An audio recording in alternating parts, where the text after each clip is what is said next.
I'm Emily Carter, 32 years old, and despite carving out a successful career in finance, I've never seemed to measure up in my father's eyes. As the annual Carter family reunion dinner loomed, my nerves were worse than ever this year. I'd even arranged an extravagant gift, a brand new Mercedes S-Class, to win his approval. Little did I realize that nestled in my purse was a revelation that would alter everything. By night's end, I would finally comprehend why my father never acknowledged my worth. Growing up in an upscale Boston suburb, our household looked perfect from the curb. But behind those white columns and manicured lawns, life was far more complicated. My father, John Carter, transformed his small real estate venture into a multi-million-dollar empire, placing wealth, prestige, and conformity above family bonds. He wasn't the kind of dad who cheered at school recitals or fixed scraped knees. Instead, he was the relentless critic who grumbled that my 3.7 GPA should have been a perfect 4.0, who quizzed why I hadn't been elected class president, who pointed out that second place was just first loser. Mother, Margaret Carter, was a warm, nurturing presence until my father entered the room. Then she stiffened, her voice dropped, and she'd acquiesce to whatever demand he made. I rarely saw her defend us when his barbed comments cut too deep. It was as if his shadow loomed over her very being. My two siblings and I learned early on to live within this skewed family equation. My elder brother, Matthew Carter, 3 years older than me, was the golden child by every standard. He excelled on the football field, made the dean's list, and courted young women from esteemed families. After graduation, he followed father into the real estate business, attending the same university that had launched our father's career. To Matthew, approval came easily, as though he knew instinctively the precise formula to make father proud. My younger sister, Lily Carter, 2 years my junior, figured out the unspoken rules almost as deftly. She wasn't a star athlete like Matthew, but she possessed a natural grace and an uncanny ability to read the room. She often diffused father's sour moods with a quip or a gentle smile, and in the quiet hours after his harshest critiques, Lily would slip into my room, offering reassurance that the barbs weren't as permanent as they felt. For me, though, nothing was ever sufficient. I finished high school as valedictorian, then earned a full scholarship to Cornell University, only to be met with father's disappointment that I hadn't chosen his alma mater. During college, I juggled 2 part-time jobs and maintained a 3.9 GPA. Yet whenever I returned home on break, he'd nitpick that I wasn't interning at a top-tier firm. So after graduation, I politely declined his lukewarm offer to join his company, opting instead to chase my own path in New York City with just 2 25-pound suitcases and unshakable resolve, landing an entry-level position at Morgan & Steel. I lasted 8 years, far beyond father's prediction of a month or 2. Each promotion I earned was a silent retort to his skepticism. Last month, I became the youngest senior investment strategist in the firm's history, unlocking a 6-figure salary that finally let me purchase my dream 800-square-foot apartment in Manhattan while still stashing away a healthy savings cushion. With those savings, I made what I believed would be the ultimate peace offering, a black Mercedes S-Class, outfitted with every luxury option father had once admired at his country club neighbor's garage. I convinced myself that spending nearly a year's salary on his gift would at last elicit a word of pride from him. Only now do I see how misguided that was, how so many of my life choices weren't driven by passion alone, but by a relentless quest for his affection. Our Carter reunion always falls on the last weekend in June, conveniently close to Father's Day, turning the event into a halo of patriarchal triumph. This year, I thought, would be different. I pictured him stepping out of that sleek sedan, finally acknowledging me not as my daughter who almost made it, but simply as Emily, worthy, accomplished, and free. I devoted 3 weekends to finding the ideal ensemble, something that projected both competence and quiet confidence. A navy blue tailored sheath dress from the designer Dad once complimented, paired with modest gold earrings and leather pumps that whispered luxury without shouting it. Even as I slipped into that outfit, I felt the same familiar ache a grown woman still scrambling for a father's approval. As I zipped up my suitcase, memories of past reunions weighed on me. At 16, after winning the state math championship, he'd scolded me for not pursuing debate. Numbers people are a dime a dozen, he'd sniffed. At 22, summa cum laude from Cornell, his sole remark was that my psychology degree lacked stability compared to real estate. My first bonus at Morgan & Steele earned the question, "Isn't finance just high-stakes gambling?" Then my first promotion prompted, "You sure they didn't hire you to meet a diversity quota in Dad's world?" No victory stood on its own merits. But this year bore a devastating twist. A popular DNA service ordered on a whim to trace my roots had delivered an earth-shattering result. The genetic markers didn't match John Carter's lineage. Shocked, I'd secretly collected a sample from his discarded hairbrush and sent it to a private lab. The definitive report, now sealed in my purse, confirmed I wasn't his biological child. It explained the cold distance I'd felt all my life, the subtle differences no one acknowledged. The warmth he freely offered Matthew and Lily, but withheld from me. I suspected he'd always known. That knowledge had shaped every harsh word and clipped compliment. The afternoon before the reunion, I drove to my parents' suburban Boston home in the brand new black Mercedes S-Class I'd purchased with my savings. I'd arranged for it to wait at a nearby dealership until just before I arrived, planning a private handoff while Mom was at her garden club meeting.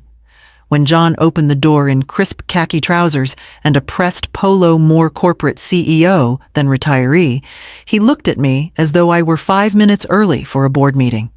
"Emily, the event's tomorrow," he said, glancing at his Rolex. My heart pounded. "I actually wanted to give you your Father's Day gift a bit early," I said, lifting a small presentation box. Inside lay the Mercedes key fob. I chose the scenic route to my parents' estate, using the quiet drive to practice poised answers to the inevitable questions. How's your work at the firm? Still single at 32. My knuckles gripped the wheel as I turned onto the familiar, maple-lined driveway already half-packed with BMWs and Audis belonging to relatives and my father's prized clients. All invited tea. There, parked front and center, gleamed the sleek black Mercedes I'd given Dad. Yesterday, he'd stashed it in the garage. Today, it stood on display like a trophy. I paused for a moment, straightened the pleats of my navy sheath dress, dabbed a final touch of powder on my cheeks, and stepped toward the grand mahogany door with the same confidence I'd learned in corner offices full of men who assumed I didn't belong. Mother answered almost instantly, her eyes bright with genuine delight as she pulled me into a warm hug. "You look stunning, Emily," she whispered, then quelled her own excitement with a reminder, "Your father's in the back with the Carter Associates. Translation, brace yourself." The foyer buzzed with chatter first cousins, second cousins, and my father's hand-picked business Al. Aunt Linda swooped in with perfunctory air kisses, peppering me with questions about my love life. Uncle George's booming voice followed. "There's our financial whiz, a nickname I knew would rankle my father if he overheard." I offered polite updates to my cousin Rachel about her medical residency in Boston, but every cheerful exchange Then he entered as expected, John Carter, striding through the French doors from the garden, flanked by 3 suited executives whose laughter filled the room at jokes only half heard. He nodded curtly to each guest until his gaze landed on me. A brief flicker of surprise crossed his face, then the familiar tightening of his jaw. He acknowledged me as he would a distant acquaintance, no hug, no well done. Just a mechanical nod and turned back to slip his arm around. "He's been showing it off all afternoon," Lily murmured, appearing once more at my side. "Mom said you bought it. She's so proud of you." I raised my glass. It wasn't about generosity, I confessed. I just wanted him to see me as successful. as worthy. Lily squeezed my hand. Not pathetic, she said gently, completely human. She paused, choosing her words. Dad will never give you what you want, not because you don't. I took the long way to the Carter estate, using the extra minutes behind the wheel to rehearse poised replies to the inevitable questions. How's work at the firm? Still single at 32. My knuckles turned white as I steered down the familiar, maple-lined driveway, already half-packed with Cadillacs and Lexuses brought by relatives and my father's preferred clients, all deemed close enough for this supposedly private reunion. Spied up front was the black Mercedes I'd gifted my father. Yesterday, it was tucked away in the garage. Today, it occupied center stage by the front porch. Impossible to miss. I paused to smooth the hem of my navy dress, took a quick sip from the 6-ounce Chardonnay in my thermos, not a server's pour, of course, and squared my shoulders before stepping onto the marble threshold with the same confidence I'd honed in conference rooms full of executives who underestimated me.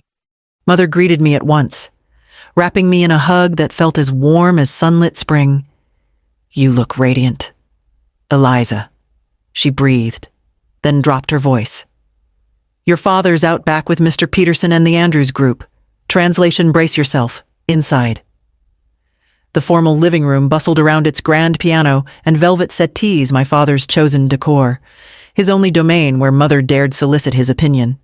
I slid onto the window bench at the room's edge, a strategic vantage point to observe without being in the center of the predictable theater. I cradled my second glass of wine, a modest 5-ounce pour this time, and watched my family's familiar choreography. Knowing I carried my sealed paternity report made me feel like a distant anthropologist studying a ritual I'd once belonged to. Matthew dominated the circle first, regaling everyone with his latest real estate coup, a 50-unit condominium conversion in downtown Providence. My partners were skeptical, he declared, father nodding in his prized leather wingback chair. But the market's ripe. That's the Carter foresight, father interjected proudly. Turning broken storefronts into family legacies, that's our blood. I felt the envelope's weight in my purse intensify. His words stung. My DNA was not part of our blood. And I knew it. When Matthew's monologue concluded, Uncle Robert swiveled in my direction. Eliza, I hear you just became senior investment strategist. Quite the accomplishment for someone your age. Genuine interest, I thought. But before I could answer, father cleared his throat. A respectable stepping stone, he said. Voice cool. But finance is an unstable game. Real estate endures through decades. He turned back to Matthew. Tangible assets don't disappear overnight. His dismissal felt surgical, slicing away my pride. I summoned the calm I used with demanding clients. Last quarter, my division delivered a 30.8% return, 22 points above industry benchmarks, I noted evenly, and the risk model I designed is now our standard. A hush fell. Father lifted a hand in a casual wave. Numbers on paper. Let's see how that holds up in a downturn. Then he pivoted to his rival, Mr. Peterson, chit-chatting about zoning changes on the Boston waterfront. I excused myself to refill my glass, and in the hallway, Sophia appeared, fresh from checking on her children. She squeezed my arm. Don't let him get under your skin, she murmured. I've heard about your model from Jessica at the hedge fund. She said it's revolutionary. Her praise wrapped around me like a soft blanket, even as I felt the shame of still craving validation. At the makeshift bar in the dining room, I overheard Father's laughter drifting from his study, the door ajar. Yes, the Mercedes is a superb upgrade, he was saying to Mr. Andrews. You build from nothing, you earn rewards. A pause. Then Eliza bought it for me after her promotion. Cute gesture, but she's always sought attention. Her success stems from the schools I paid for and the connections I made. She's applying what I taught her. My cheeks flamed. He'd just erased my 8 years of grit and independence, reducing me to a beneficiary of his largesse. Anger flared so hot, I nearly shattered my glass. Retreating down the hall, I collided with Matthew, Eliza, he said softly, pulling me toward Mother's prized orchid display. Dad mentioned you've been asking about Mom's college friends. What are you looking for? I froze. Indeed. I'd tried to learn about Mother's life before Dad searching for clues to my own origins. My questions had been subtle, but perhaps not subtle enough. I hesitated, envelope heavy in my purse, and realized that some truths, once pursued, could never be neatly contained. I chose a longer route to the Carter estate so I could steady my nerves, rehearsing calm responses to the inevitable small talk. How's the market treating you? Any thoughts on retirement soon? My grip tightened on the steering wheel as I turned onto the familiar oak-lined drive, already crowded with Cadillacs, Lincolns, and Range Rovers gifts, in my father's view, to signal prestige at our so-called close-knit reunion. There, under the sweeping portico, gleamed the matte black Mercedes I'd bought for him. Yesterday, it was tucked in the garage. Today, it stood center stage, impossible to miss. I paused to smooth the seams of my navy sheath dress, dabbed a whisper of powder on my T-zone, and picked up my pace, stepping into the grand foyer with the same poise I'd mastered presenting to executives twice my age. Mother greeted me by the double staircase, her hug as genuine as spring sunshine. You look lovely. Ellen, she whispered, adjusting the cuff of my sleeve. Then she leaned in. Your father's in the garden with Mr. Peterson and the Hampton Group.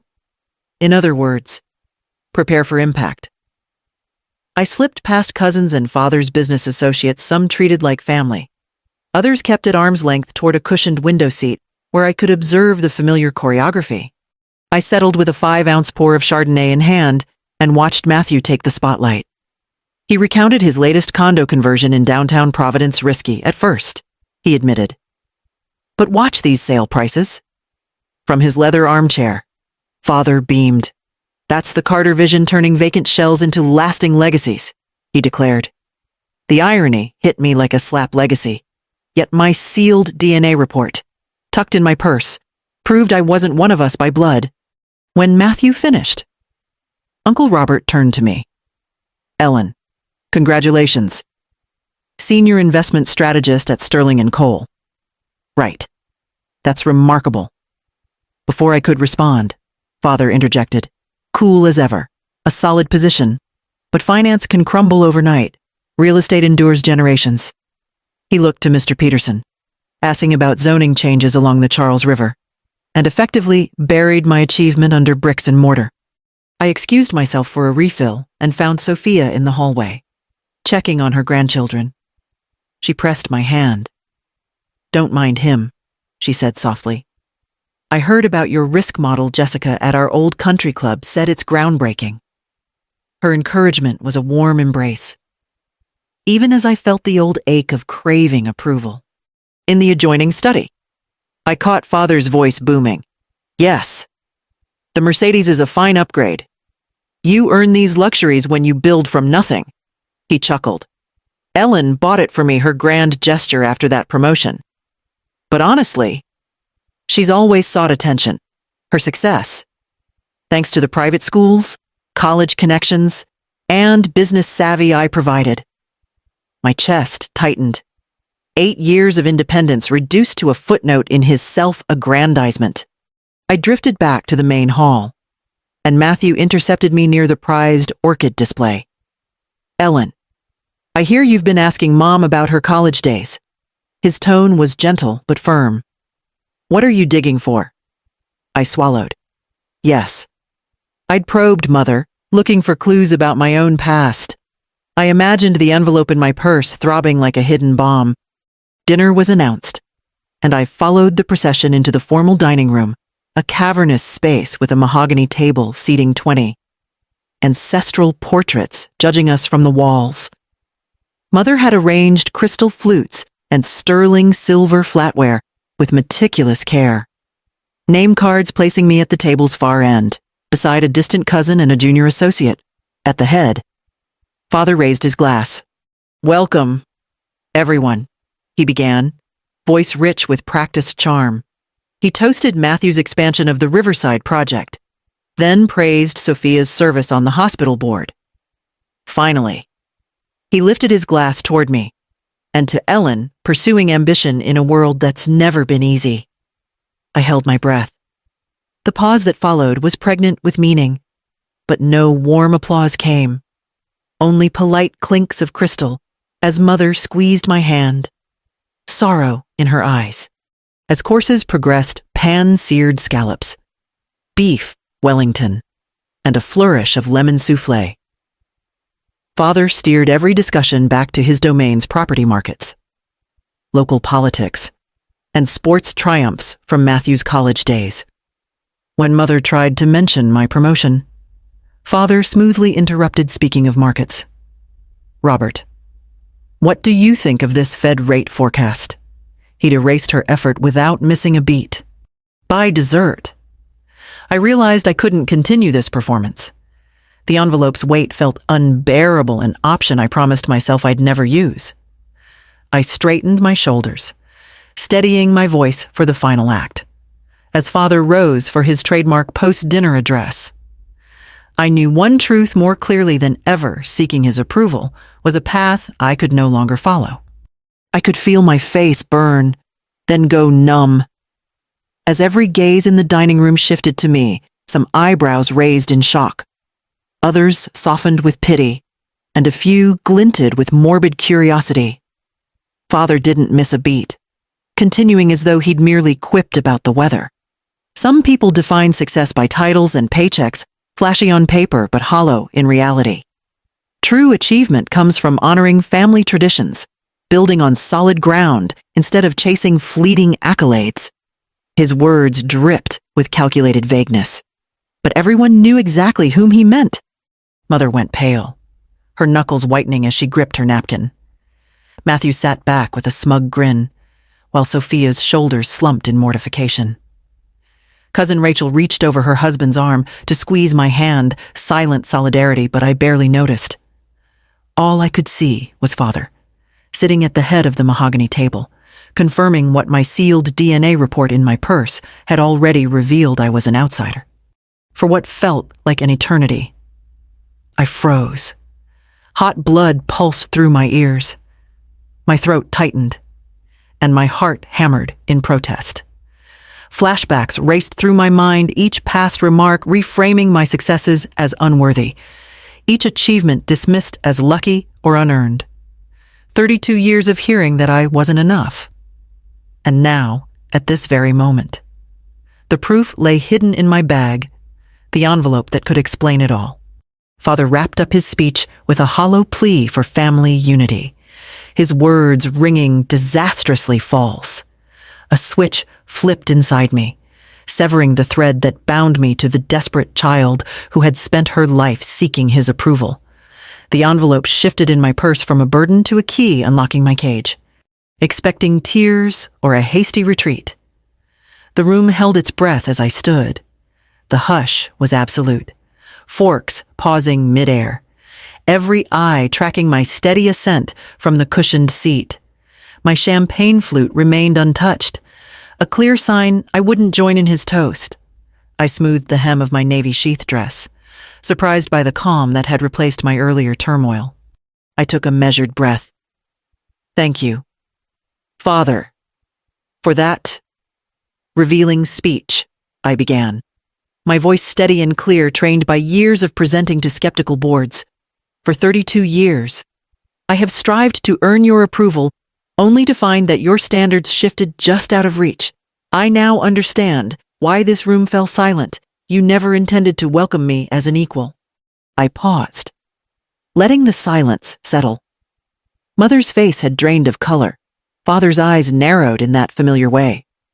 I graduated summa cum laude from Cornell, built my career in New York without a single family contact, and was just promoted to senior investment strategist, the youngest in Sterling and Cole's history. I cast a quick glance at those nodding relatives, then fixed my gaze on Father. By any objective measure, that's success. Yet in your world, Richard Carter, triumph means adhering to your chosen path reflecting your glory, not blazing my own trail, with deliberate composure.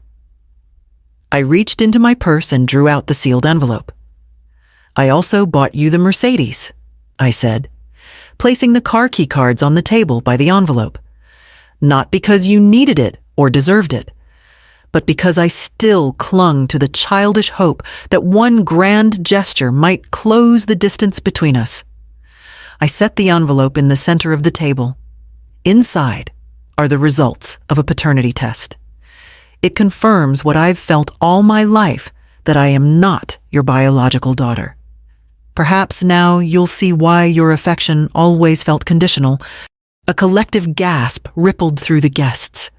Mother gasped softly, her hand flying to her mouth. Matthew's grin vanished, replaced by stiff concern. Sophia's eyes welled with tears. Father sat back, expression frozen, his practiced control unraveling for the first time tonight. I nodded once, turned on my heel, and walked out of the dining room without haste, preserving the dignity he had so carefully stripped from me. Voices rose behind me, overlapping in stunned reaction.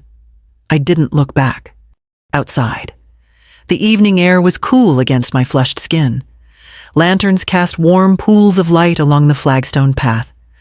The black Mercedes gleamed where Father had positioned it for maximum effect.